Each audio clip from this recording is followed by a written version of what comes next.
Didier Akwete, bonjour. Bonjour Hichem Ben Yaïch. Vous êtes un homme dont la notoriété n'est pas à démontrer aujourd'hui, mais vous êtes d'abord le président exécutif du groupe Afrique Search. D'abord, deux mots sur ce groupe. Quel est son périmètre d'action et quel est véritablement le cœur de cible qu'il cultive? Alors merci d'abord pour l'invitation. Afrique Search est le premier cabinet de conseil en ressources humaines et de recrutement que nous avons créé à Paris en 1996 et dont la vocation est d'identifier des compétences pour l'Afrique. Donc nous sommes ce qu'on appelle un chasseur de tête. Oui. Nous accompagnons également les entreprises dans leur stratégie de gestion des ressources humaines et d'attraction des talents. Nous intervenons dans un peu plus d'une quarantaine de pays sur le continent africain.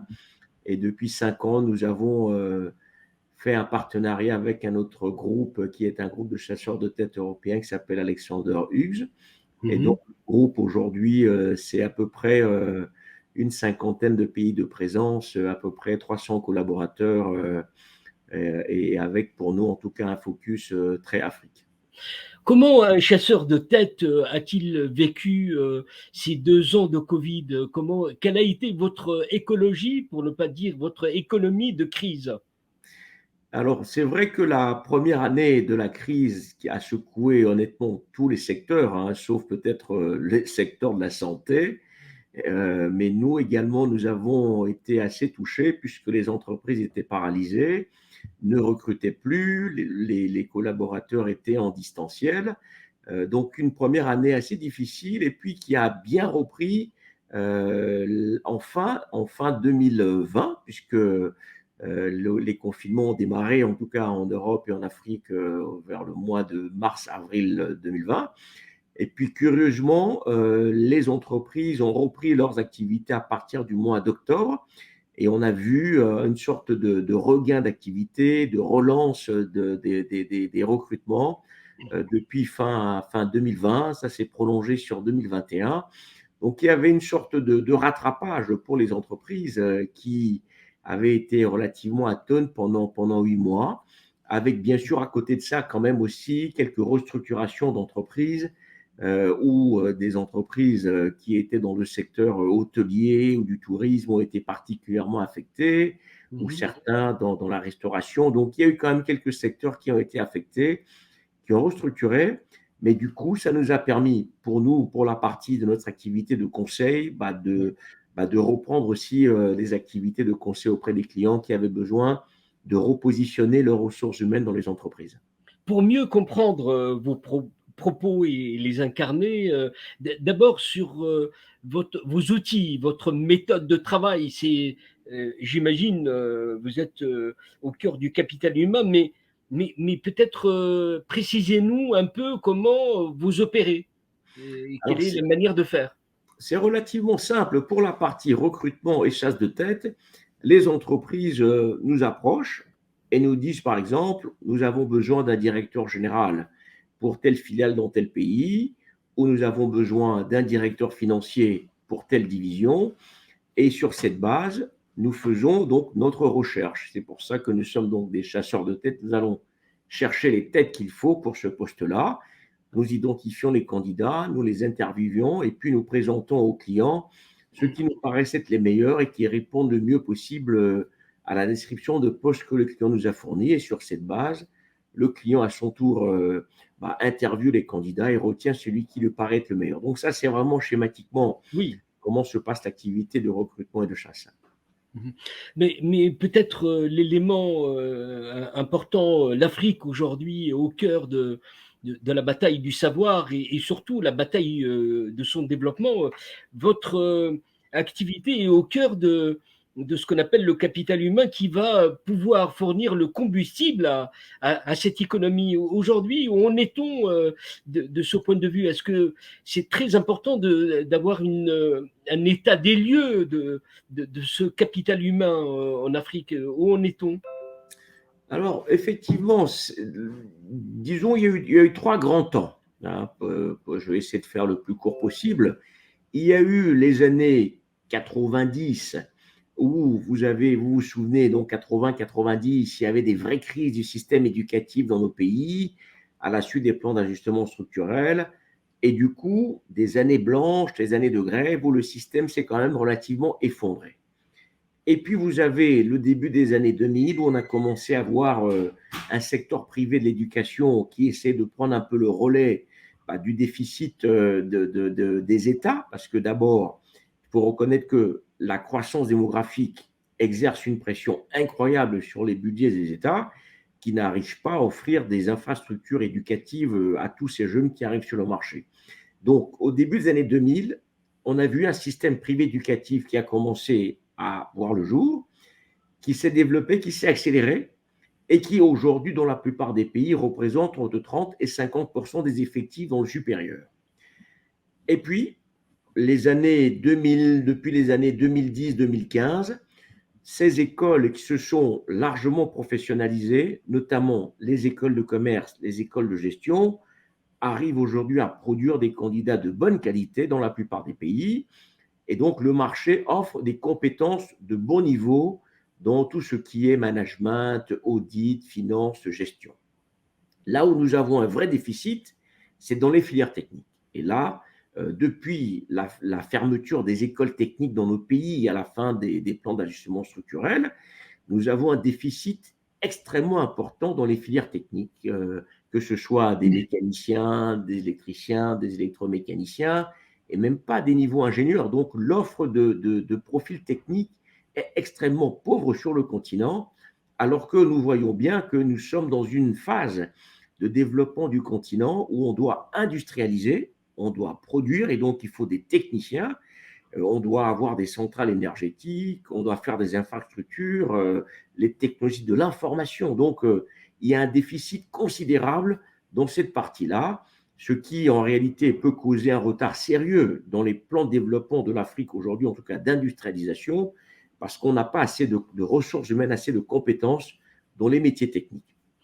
On est toujours, à propos de ces sujets, dans une forme d'incantation quand on regarde des urgences de l'Afrique. Ce n'est pas du tout provocateur de le dire, mais comment aujourd'hui, dans une Afrique qui a un besoin énorme de se développer, s'acheminer vers l'enseignement, la formation et l'éducation et fournir à l'Afrique, surtout quand on voit le chiffre, 10% de ceux qui sont formés accèdent à l'enseignement supérieur. Il y a une déperdition considérable.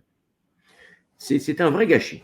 C'est un énorme gâchis. Et effectivement, quand vous avez 100 enfants qui arrivent à l'école primaire, vous en retrouvez à peine une dizaine dans l'enseignement supérieur. Et aucun continent ne peut se développer en sacrifiant autant son capital humain. Et donc, à mon avis, il y a un certain nombre de mesures urgentes qu'il faut prendre. Et c'est aussi ça, c'est sur quoi on doit insister, la notion de l'urgence. L'éducation est une urgence. Le développement du capital humain est une urgence. Un, nécessité de réformer le système éducatif. Ça veut dire qu'il faut qu'on arrive à intégrer des filières techniques dans les enseignements et surtout arriver à offrir aussi des filières courtes. On n'est pas obligé de faire 20 ans à l'école pour entrer sur le marché du travail. Et vous le disiez si bien, ceux qui sont sortis du système éducatif à l'école primaire ou au collège, il faut pouvoir les rattraper dans des filières professionnelles plus courtes, 1 mois, 3 mois de formation, 6 mois, 1 an, pourquoi pas, pour leur donner des compétences. Parce que c'est ça la question, c'est doter ces jeunes de compétences à travers des formations professionnalisantes. Donc ce deuxième aspect qui est d'offrir des filières professionnelles courtes à tous ceux qui sont sortis du système trop tôt est un impératif pour leur donner des outils pour travailler en fait sur le marché. Et puis troisièmement, on voit bien que la pression démographique aujourd'hui ne permet pas aux États d'ouvrir des écoles, de recruter des enseignants, en sachant que sur un budget, par exemple, de 100 dollars, qui est consacré à l'enseignement, vous avez à peine 10 à 15 dollars qui vont dans l'investissement. Le reste, ça sert à payer les enseignants, à payer les bourses, à entretenir les infrastructures. Donc, vous n'avez pas réellement de gros budget qui va à l'investissement. Donc, comme on voit bien qu'il y a une pression démographique en termes de population et donc de demande d'éducation, et en même temps les États ont moins de ressources, il faut absolument, à mon avis, accélérer la digitalisation de l'éducation et puis surtout les modèles de partenariat public-privé où les partenaires privés peuvent investir plus massivement dans les systèmes éducatifs avec peut-être un système de loyer que l'État peut payer à ce secteur privé, mais en s'assurant de bien le réguler. Parce que ce qu'on a observé aussi, c'est que vous avez eu une explosion du système éducatif privé, mais de très mauvaise qualité. Et donc, c'était pire que le système public. Donc, si on tombe dans ce piège où on privatise l'éducation de très mauvaise qualité, vous voyez qu'on n'aura pas résolu le problème. Donc, autant on dit il faut plus de privé avec un accompagnement de l'État, autant l'État doit jouer son rôle de régulateur, son rôle de supervision pour s'assurer que l'éducation qui est offerte dans le privé est une éducation de qualité avec un fort accent sur les filières techniques où aujourd'hui le besoin est énorme. C'est pas pour plonger dans le catastrophisme ou le pessimisme, mais on est en 2022 et au regard des défis de l'Afrique, on voit le décalage est immense. Comment aujourd'hui peut-être prioriser, essayer de trouver une méthode pour accélérer peut-être le temps et faire une, même si c'est théorique, une accélération rapide pour aller vers l'efficacité. Et d'ailleurs, c'est important peut-être cet aspect. C'est très important. C'est vraiment ce sentiment d'urgence dont je parlais tout à l'heure. Il faut accélérer les processus. Pour accélérer les processus, il faut réduire les temps de décision d'abord et puis associer le plus d'acteurs possible. L'État ne peut pas travailler aujourd'hui en silo de son côté en pensant que le secteur privé travaille de son côté. Non, non, non.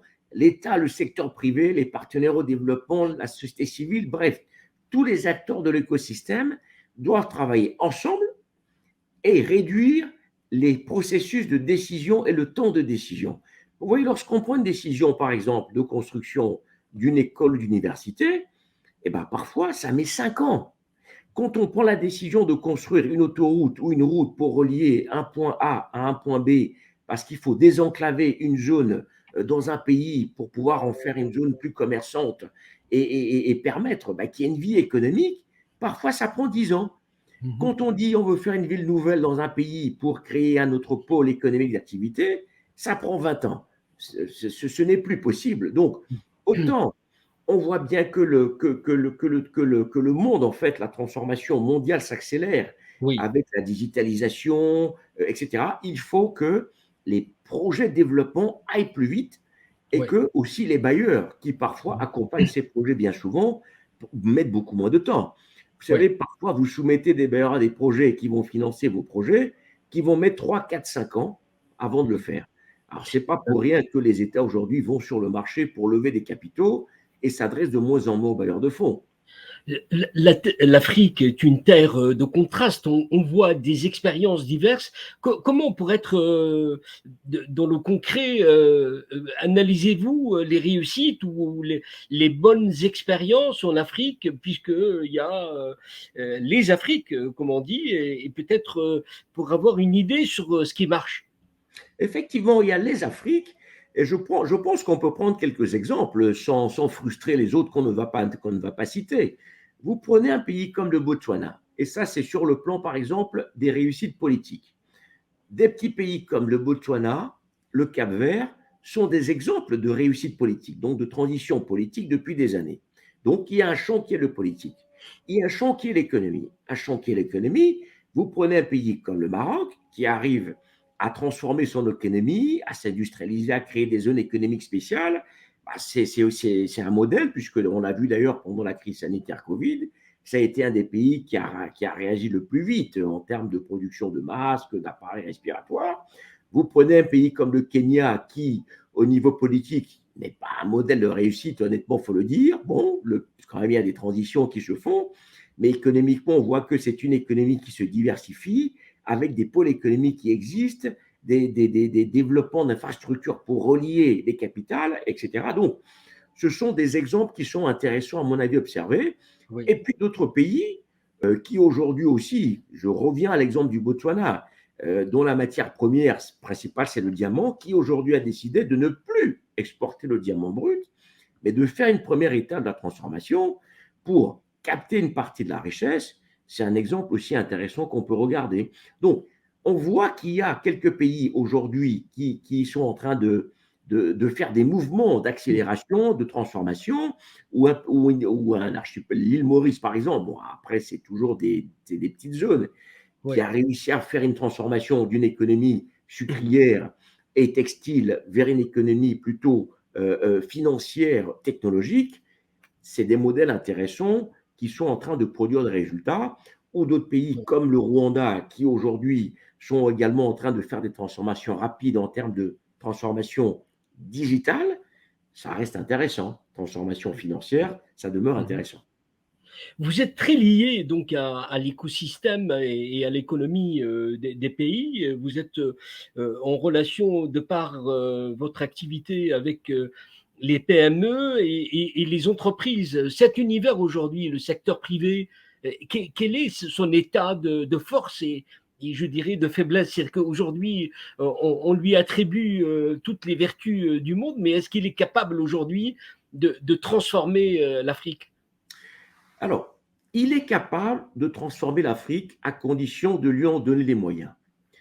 En gros, ce secteur privé, c'est à peu près 100 millions d'entreprises, dont 95% sont des TPE, des PME. Donc, ça veut dire que sur ces 100 millions, vous en avez 80, 90 millions qui sont des petites entreprises entre 1 et 20 salariés. Et 50%, c'est entre 1 et 3. Donc, c'est des très petites entreprises.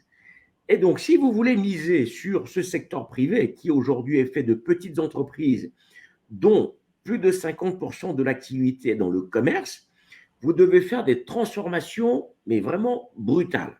Quand je dis brutales, ça veut dire que vous devez soutenir massivement ces entreprises privées pour qu'elles passent à l'échelle et qu'elles bougent dans la sphère industrielle.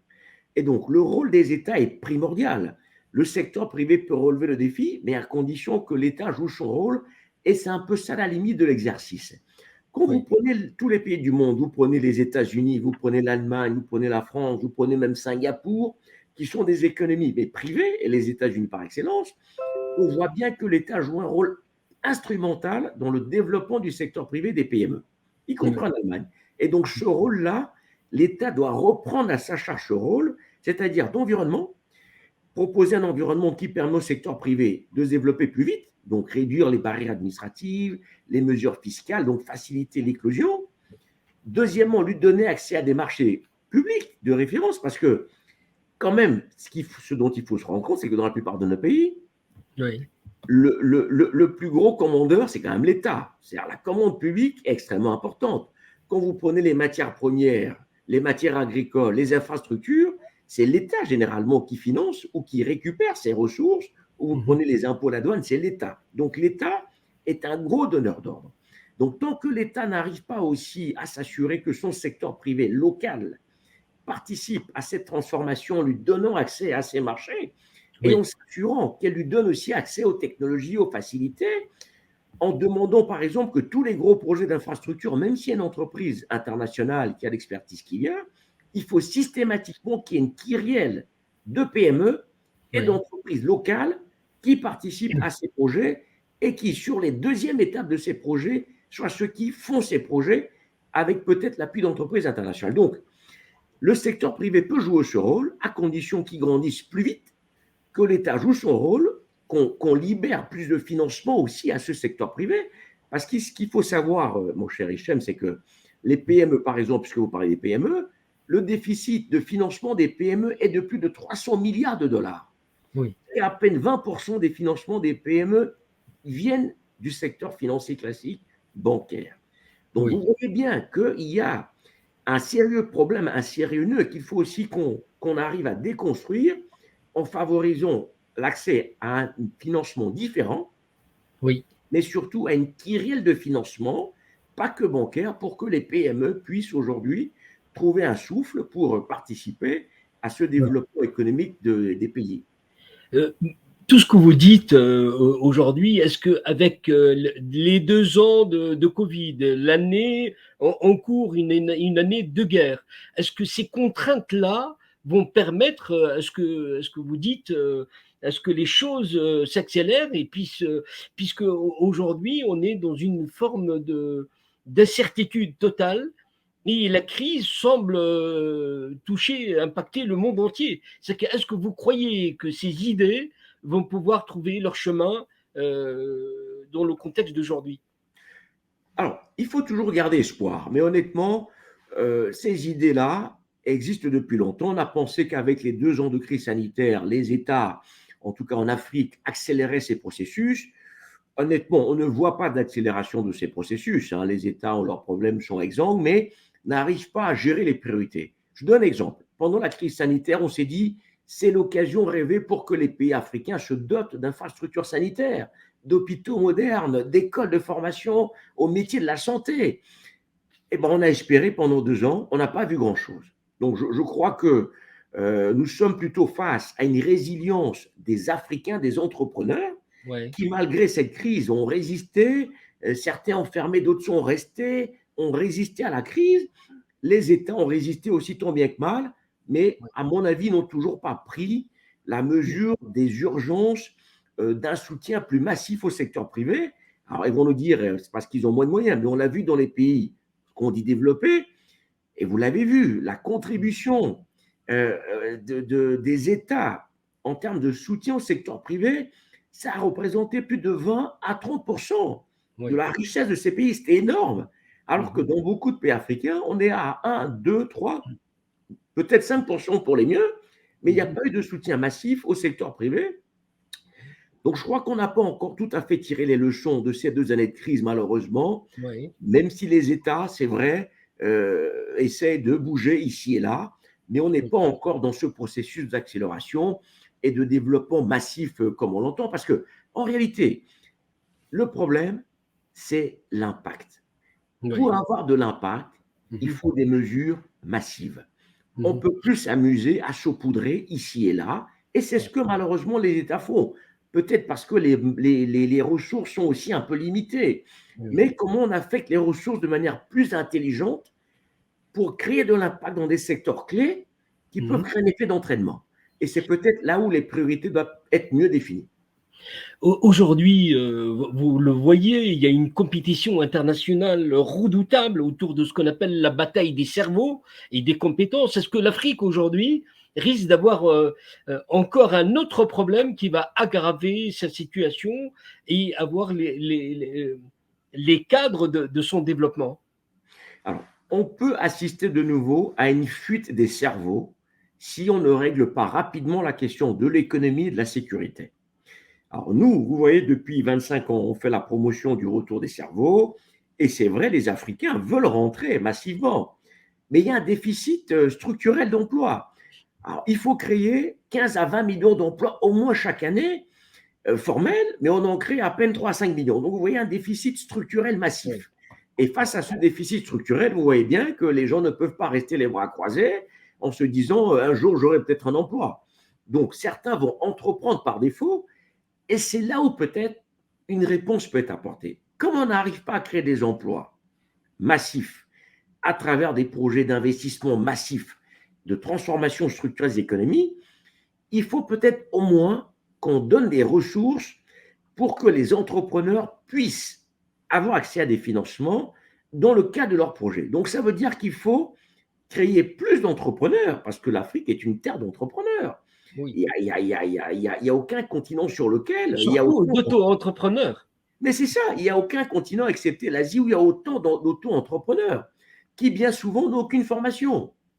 Et Oui. donc, comment vous arrivez à rimer ces millions d'auto-entrepreneurs dans une chaîne de production économique avec des entreprises que vous faites naître, que vous formalisez, que vous les aidez à formaliser, que vous formez, que vous financez, que vous mettez dans le sillon de projets plus importants pour leur permettre tout de suite de se professionnaliser, d'avoir accès à des marchés et donc à des financements, à de la formation technique, donc de renforcement de capacité pour les faire grandir plus vite. Donc, il y a une opportunité extraordinaire Oui. qui est aussi liée à la digitalisation. C'est-à-dire, on n'a jamais vu autant de jeunes en Afrique manipuler l'outil digital de manière aussi magistrale. Donc, ça veut dire qu'il y a une opportunité où on peut créer également une industrie autour de l'économie du digital, de l'économie de la technologie pour transformer les économies. Oui. Et ça peut s'appliquer à tous les secteurs. Vous voyez, je prends le secteur des mines, qui est un gros secteur. Aujourd'hui, vous avez des mines dans le monde qui sont exploitées grâce aux technologies uniquement. Et donc, si vous prenez tous les secteurs industriels, vous pouvez développer donc des expertises en Afrique autour de toute cette économie de la transformation industrielle, de la logistique. Vous prenez une plateforme comme les Amazon, les Google, les Facebook, c'est du digital, donc c'est toutes ces logistiques. Et donc, on peut créer une économie digitale avec ces millions de jeunes qui peuvent transformer l'Afrique en leur donnant la capacité d'entreprendre mieux, différemment et de rentrer dans des gros projets.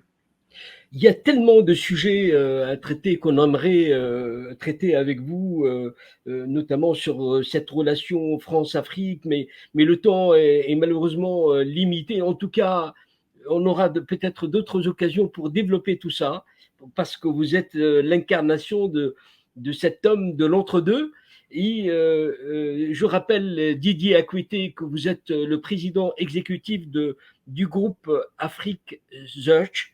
Et je vous remercie d'avoir été avec nous et d'avoir expliqué cette vision des ressources humaines. Merci beaucoup, Maurice Benyaïch, et merci pour cette invitation.